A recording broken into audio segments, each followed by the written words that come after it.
Hello বন্ধুরা, আমি Debolina Norway থেকে কাম অ্যান্ড ক্রেজ ওয়ার্ল্ড চ্যানেলে একটা ছোট্ট ভিডিওতে তোমাদের জানাই সুস্বাগতম।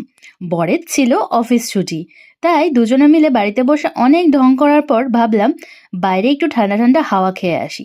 কিন্তু হাওয়া খাওয়ার জায়গায় পেট বলল আগে আমাকে খাওয়া, তারপর তোরা হাওয়া খাস। তাই তো ঢুকে গেলাম সামনেই একটা কোরিয়ান রেস্টুরেন্ট দেখতে পেয়ে। তারপর কিছু খাবার অর্ডার করে আমরা সেই খাবারটা দুজনে মিলে ভীষণ এনজয় করলাম। আমরা নিয়েছিলাম সাথে একটা কিমচি রাইস, আর নিয়েছিলাম সয়া গার্লিক চিকেন ফ্রাই, আর তার সাথে ছিল স্টিকি রাইস।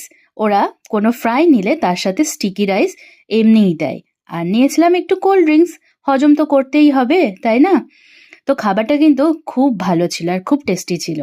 তারপর আমরা চলে এলাম স্টেশনে এসেই দেখি শ্রীগালগুলো এত মারামারি করছে আর এত কিচিমিচি করছে, তাই ভাবলাম আমি যা দেখে এনজয় করছি তা তোমরাও একটু আমার সাথে সাথে দেখো। এই শ্রীগাল হলো ঈগলেরই মতো, ঈগল যা করে শ্রীগালও তাই করে। এখানে এই পাখিগুলোকে শ্রীগাল বলে। তো তারপর এদের দেখতে দেখতেই দেখি হুশ করে ট্রেনটা চলে এলো। তো তারপর আমরা ট্রেনে চেপে বাইরের দৃশ্য উপভোগ করতে করতে 15 মিনিটসে পৌঁছে গেলাম সমুদ্রের ধারে, যে এইবার ফাইনালি হাওয়াটা খাবো।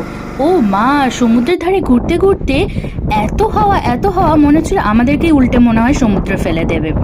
তো চারপাশটা ঘুরতে ঘুরতে দেখি বিশাল বড় একটা প্রায় 12 থেকে 13 তলার একটা ক্রুজ শিপ এসেছে। তো সেই শিপটা তো হাঁ করে একদম দেখতে লাগলাম, এত সুন্দর আর এত বড়। আর এর পাশেই ছিল একটা নেভি শিপ, ওটা নেদারল্যান্ডস থেকে এসেছিল। তো চলো ভিডিওটা আজকের মতো এখানে শেষ করলাম।